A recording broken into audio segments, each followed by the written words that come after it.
வாகனவியல் தமிழ். வணக்கம் ஃப்ரெண்ட்ஸ், நான் கோபிநாத். இது வாகனவியல் தமிழ் மெக்கானிக்கல் யூடியூப் சேனல். இந்த வீடியோவில் நம்ம என்ன பார்க்க போகிறோம்னா, ஒரு பஜாஜ் பல்சர் 150 BS6 மாடலில் ஒரு ப்ராப்ளம். அதாவது வண்டி வந்து பார்த்திங்கன்னா ஐட்லிங் சுத்தமாக நிற்கல. வண்டி வந்து பிக்கப் ஆகலை. வண்டி வந்து அடிச்சு ஆஃப் ஆகுது. ஐட்லிங் சுத்தமாக நிற்கவே இல்லை. இது வந்து நமக்கு எம்ஐ லைட்டு, அதாவது மால் ஃபங்க்ஷன் லைட்டு வந்து எரிஞ்சிட்டு தான் இருக்குது. இது நம்ம ஓபிடி போட்டு ஸ்கேன் பண்ணி என்ன கம்ப்ளைண்ட்டு, இது எப்படி சரி பண்ணுறது சொல்லிட்டு வீடியோவில் பார்க்க போகிறோம். ஓகே ஃப்ரெண்ட்ஸ், வீடியோக்குள்ளே போகலாம். இப்போ இது வந்து பார்த்திங்கன்னா ஒரு புது வண்டி தான். ஒரு 40 நாள் தான் அது வண்டி எடுத்து. நம்ம பைக்கு முதல்ல ஸ்டார்ட் பண்ணி செக் பண்ணி பார்ப்போம். கீ ஆன் பண்ணிட்டு மால் ஃபங்க்ஷன் நம்ம வந்து ஆனில் தான் இருக்குது. வண்டி ஸ்டார்ட் பண்ணால் ஆஃப் ஆகணும். ஆஃப் ஆகுதான்னு பார்த்துடலாம். வண்டி வந்து 2215 கிலோமீட்டர் தான் ஓடி இருக்குது. ஐட்லிங்கும் பார்த்திங்கன்னா ஒரு நார்மலாக இல்லை, அப்படியே குறைஞ்சிட்டே வருது பாருங்கள். அவ்வளோதான், ஆஃப் ஆகிடுச்சு. மறுபடியும் ஸ்டார்ட் பண்ணி விட்றோம். 2000 RPM கிட்ட போயிட்டுருக்கு. அது அப்படியே மெதுவாக ஸ்லோ டவுன் ஆகிட்டு அவ்வளோதான், ஆஃப் ஆகிடுச்சு. இதுதான் கம்ப்ளைண்ட்டு. அதெல்லாம் வண்டி வந்து பிக்கப் ஆகலை. ஸ்டார்ட் பண்ணி காட்டுறேன் பாருங்கள். ஸ்டார்ட் பண்ணி ரேஸ் பண்ணால்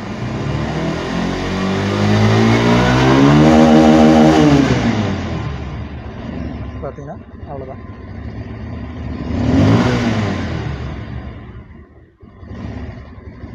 இது மாதிரி வண்டி வந்து அமுங்குது.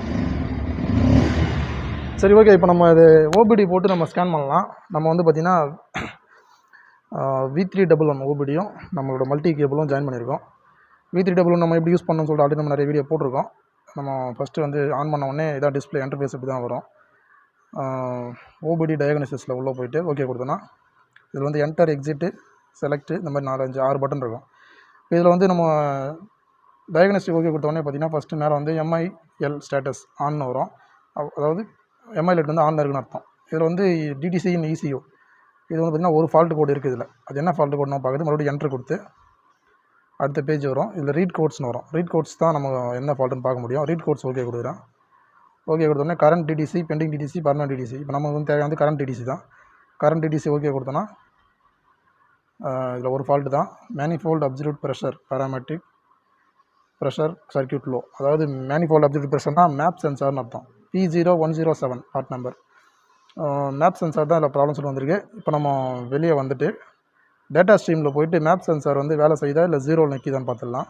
வண்டி வந்து ஸ்டார்ட் பண்ணாலே மேப் சென்சாரோட ரீடிங் வந்து ஏறணும். நம்ம டேட்டா ஸ்ட்ரீமில் போய்ட்டு ஓகே கொடுத்துருக்கோம். எல்லா சென்சாரோடைய டேட்டாவும் வந்துடும். அதில் கூலண்ட் டெம்பரேச்சர் 136 ஃபேரன்ஹீட்டில் இருக்குது. இந்த மாதிரி ஒன்று ஒன்றா பார்க்கும்போது இது வந்து இன்டேக் மேனிஃபோல்டு அப்சல்யூட் ப்ரெஷர் இது வந்து ஜீரோவில் இருக்குது. இப்போ பைக்கை ஸ்டார்ட் பண்ணால் அது வந்து ரீடிங் மாறணும். ஸ்டார்ட் பண்ணாலும் ஜீரோவில் தான் இருக்குது. வண்டியை ரைஸ் பண்ணுறேன். இது ஜீரோவில் தான் இருக்குது. எந்த விதமான மாற்றமும் இல்லை. அப்போ இது வந்து மேப் சென்சார் வந்து வேலை செய்யலாம், நம்ம புரிஞ்சிக்கலாம். இப்போ நம்ம மேப் சென்சாரை கழட்டி செக் பண்ணி பார்ப்போம் எப்படி இருக்குன்ட்டு. இப்போது மேப் சென்சார் பார்த்திங்கன்னா எங்கே இருக்குன்னா, நம்ம இது வந்து FI வண்டி, ஃபியூல் இன்ஜெக்ஷன் பைக்குன்றதுனால இதுதான் வந்து த்ராட்டில் பாடின்னு சொல்லுவாங்க. த்ராட்டில் பாடியில் இன்ஜெக்டர், த்ராட்டில் பாடி, இந்த ஒரு பாக்ஸ் இருக்குது பார்த்தீங்களா, இதுதான் வந்து மேப் சென்சார் பாக்ஸ். இது ஒரு பாக்ஸ்லேயே வந்து 3 விதமான சென்சார் இருக்கும். அதாவது manifold absolute pressure sensor, MAP sensor. ரெண்டாவது வந்து பார்த்திங்கன்னா TPS sensor, throttle pedal position சென்சார்னு இருக்கும். மூணாவது IAT சென்சார், அதாவது இன்டேக் ஏர் டெம்பரேச்சர் சென்சார். இது மூணுமே வந்து இது ஒன்றுத்துக்குள்ளே தான் இருக்கும். நம்ம இது வந்து தனித்தனியாக மாற்ற முடியாது. ஏதாவது ஒரு சென்சார் ஃபால்ட்டு போயிடுச்சுன்னா கூட நம்ம 3 அந்த பாக்ஸை தான் மாற்றி ஆகணும். இப்போ நம்ம மேப் சென்சாரை கழட்டி பார்த்துருவோம். இது வந்து ஒரு புது வண்டி தான். அதனால் இதில் வந்து மேக்ஸிமம் கார்பன் ஆகி ஃபார்ம் ஆகி பிரச்சனை வரதுலாம் வாய்ப்பு இல்லை. 2000 கிலோமீட்டர் தான் ஓடி இருக்குது. அதனால் மேப் சென்சார் தான் நேரமாக போயிருக்கணும். ஓகே, இப்போ நம்ம மேப் சென்சாரோட ஸ்க்ரூ கழட்டிட்டோம்.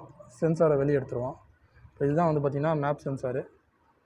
இது TPS, இது மேப் IAT, மொத்தம் 3 சென்சார் இருக்கும் அதில்.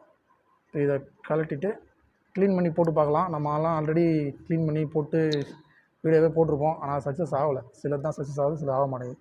அதனால் நம்ம இப்போ என்ன பண்ண போகிறோம், வேறு சென்சார் மாற்றி அதை செக் பண்ணிடலாம்.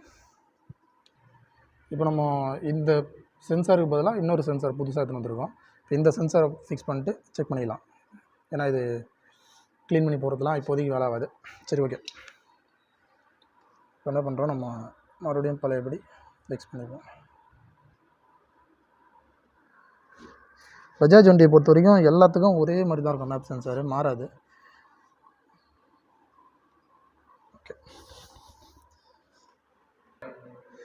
ஓகே, இப்போ நம்ம அந்த 2 ஸ்க்ரூவும் டைட் பண்ணிக்கலாம்.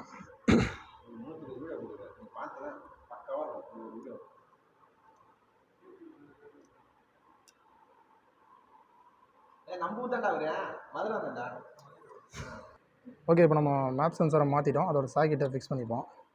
ஃபிக்ஸ் பண்ணிவிட்டு ஒன்ஸ் கீ ஆஃப் பண்ணி ஆன் பண்ணி பைக்கை ஸ்டார்ட் பண்ணி செக் பண்ணிடலாம். இப்போ நம்ம பைக்கோட கீ ஆஃப் பண்ணிட்டு மறுபடியும் ஆன் பண்ணிக்கலாம். இப்போ நமக்கு மேல் ஃபங்க்ஷன் கோடு எஞ்சிட்டு தான் இருக்கும். நம்ம ஓபிடியில் தான் கிளியர் பண்ணணும் அதை. இப்போ நம்ம ஓபிடியில் என்ன பண்ணுறோம், அதே டயக்னோசிஸ் போயிட்டு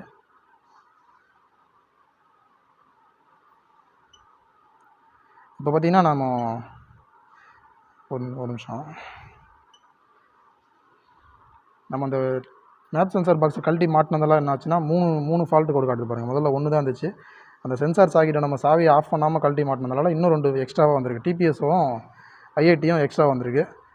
சாவி ஆஃப் பண்ணிட்டு ஆன் பண்ணால் அந்த மாதிரி வராது. நம்மகிட்ட ஓபிடி இருக்கிறதுனால பிரச்சனை இல்லை, எத்தனை வந்தாலும் நம்ம கிளியர் பண்ணிக்கலாம். இப்போ மறுபடியும் நான் வந்து என்ட்ரு கொடுத்துட்டு உள்ளே போய்ட்டு என்னென்ன ஃபால்ட்டு காட்டுதுன்னு பார்ப்போம். ரீட் கோட்ஸில் போய்ட்டு கரண்ட் ஃபால்ட்ஸ் இதில் வந்து 1/3 ஏற்கனவே 1/1 தான் இருந்துச்சு. இப்போ 1/3 வருது. 1/3 பார்த்திங்கன்னா மேனிஃபோல்ட் அப்சல்யூட் ப்ரெஷர் சென்சார், 2வது இன்டேக் ஏர் டெம்பரேச்சர் சென்சார், 3வது த்ராட்டில் பெடல் பொசிஷன் சென்சார். நான் சொன்ன அந்த 3 சென்சாரும் அந்த ஒரே சாக்கெட்டில் தான் இருக்குது. இப்போ நம்ம வெளில வந்துட்டு இதை கிளியர் கொடுத்துருவோம். First erase all codes. இது எரேஸ் பண்ணும்போது இன்ஜின் வந்து கம்பல்சரி ஆஃபில் இருக்கணும், கில் சுவிட்சும் சாவியும் ஆனில் இருக்கணும். அந்த மாதிரி வச்சுட்டு தான் நம்ம வந்து எரேஸ் கொடுக்கணும். ஓகே, ஏன்னா சில வண்டி பைக்கை ஸ்டார்ட் பண்ணிட்டு எரேஸ் கொடுத்தா ஆகாது, எரேஸ் ஆகாது. இப்போ நம்ம கிளியர் ஆகிடுச்சு. இப்போ நம்ம பைக்கை ஸ்டார்ட் பண்ணால் ஆல் ஃபங்க்ஷன் போயிடுச்சு. நமக்கு மேப் சென்சார் வேலை செய்தா இல்லையான்னு நம்ம இதில் டேட்டா ஸ்ட்ரீமில் போய்ட்டு செக் பண்ணோம். 4ஆவதாக இருக்கக்கூடிய டேட்டா ஸ்ட்ரீமில் போய்ட்டு வியூ ஆல் கொடுத்தோன்னா 2வது வந்தோன்னா இப்போ பார்த்திங்கன்னா intake manifold pressure sensor 14.7 INHG நமக்கு வந்து 0ல் தான் இருந்துச்சு. இப்போ 14, 15ன்னு காட்டுது. நம்ம ரைஸ் பண்ணும்போது அது வந்து இன்க்ரீஸ் ஆகும்.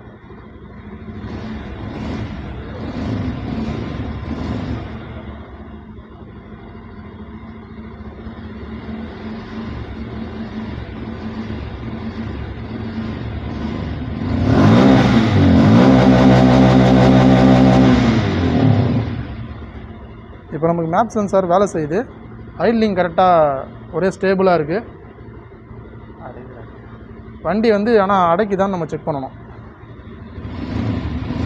வண்டி வந்து அடைக்கிற ப்ராப்ளம் இருக்குது.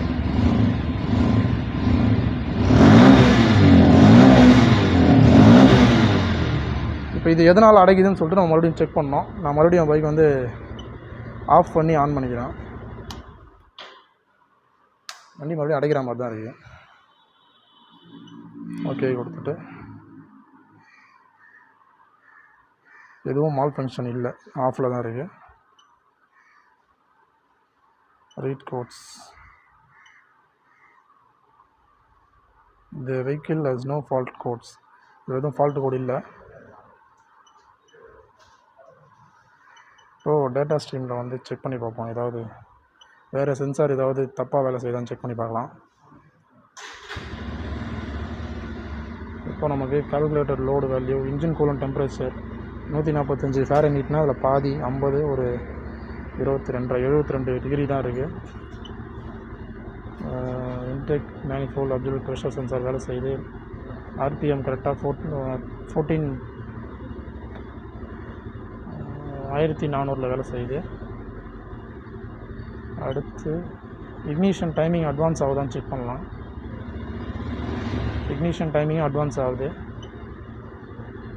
இன்டேக் ஏர் டெம்பரேச்சர் 107 ஃபாரன்ஹீட்டில் இருக்குது. Absolute throttle pedal position 4.4. இதில் என்ன ப்ராப்ளம், எதனால் வண்டி இது பிக்கப் ஆகலன்னு பார்த்தீங்கன்னா டிபிஎஸ் சென்சார் வேலை செய்யலை. 4.7% தான் இருக்குது. இப்போது நம்ம போட்ட சென்சாரில் வந்து பார்த்திங்கன்னா மேப் வேலை செய்யுது, டிபிஎஸ் வேலை செய்யலை. மேப் வேலை செய்யுது ஆனால் டிபிஎஸ் வேலை செய்யலை. நம்ம போட்டது ஒரு பழைய சென்சார் தான், புதுசு இல்லை அது. இதில் வந்து டிபிஎஸ் வந்து மாறவே இல்லை. ஆக்சிலேட்டர் கொடுத்தாலும் டிபிஎஸ் மாறலை. அதனால் வண்டி வந்து பிக்கப் ஆகலை. சரி ஓகே, ப்ராப்ளத்தை கண்டுபிடிச்சிட்டோம். இப்போது புது சென்சார் தான் நம்ம போட்டு செக் பண்ணி ஆகணும். சரி ஓகே ஃப்ரெண்ட்ஸ், நம்ம புது சென்சார் போட்டு செக் பண்ணலாம். நம்ம வந்து பார்த்திங்கன்னா த்ராட்டில் பாடியே வந்து வேறு மாற்றிருக்கோம். ஏன்னா அது எத்தனை மேப் சென்சார் மாற்றினாலும் வந்து டிபிஎஸ் வந்து கரெக்டாக காட்ட மாட்டேங்குது. டிபிஎஸ் கரெக்டாக காமிச்சா மேப் காட்ட மாட்டேங்குது. அதனால் என்ன பண்ணுறோம், த்ராட்டில் பாடியே வந்து வேறு புதுசாக மாற்றுறோம். நீங்கள் நம்ம வேறு த்ராட்டில் பாடி மாட்டிட்டு செக் பண்ணி பார்த்துடலாம்.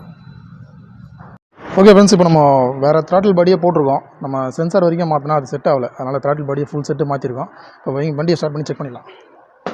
இப்போ கீ வந்து ஆன் பண்ணிக்கிறேன். ஆன் பண்ணிட்டு நமக்கு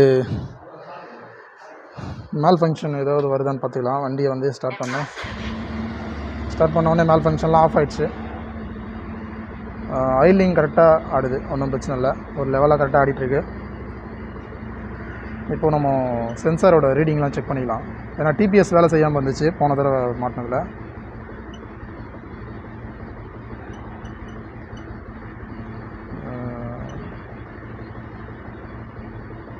டேட்டா ஸ்ட்ரீமில் போய்ட்டு மேப் சென்சார் மேனிஃபோல்டு அப்சர்வேட் ப்ரெஷர் வந்து 14.15 மாறிட்டுருக்கு, கரெக்டாக மாறுது.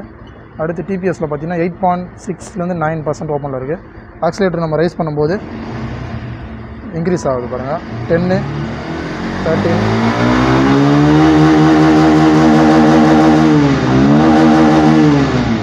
வண்டி வந்து இப்போ நமக்கு ஐட்லிங்கும் கரெக்டாக இருக்குது, பிக்கப்பும் சடனாக எதுவும் அடைக்கிற கம்ப்ளைண்ட் எதுவும் இல்லை, அந்த தம்மு வாங்குகிற பிரச்சனை அமுங்குற பிரச்சனை எதுவும் இல்லை.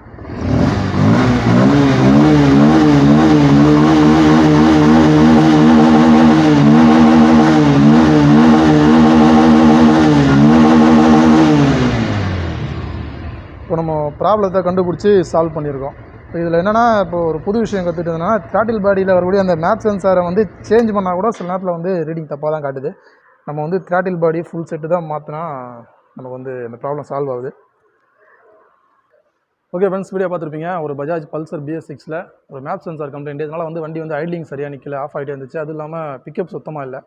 இப்போ அந்த வண்டி த்ராட்டில் பாடி மேப் சென்சார் மாற்றி அது செட் ஆகிறதுனால ஃபுல் த்ராட்டில் பாடியே மாற்றினதுக்கப்புறம் ப்ராப்ளம் சால்வ் ஆகிடுச்சு. கண்டிப்பாக வீடியோ பிடிச்சிருந்தா லைக் பண்ணுங்கள். வீடியோ சந்தேகம் குறைகள் தவறு இருந்தாலும் கமெண்ட்டில் சொல்லுங்கள். நம்ம சேனல் பிடிச்சிருந்தா சப்ஸ்கிரைப் பண்ணி சப்போர்ட் பண்ணுங்கள். Thank you friends.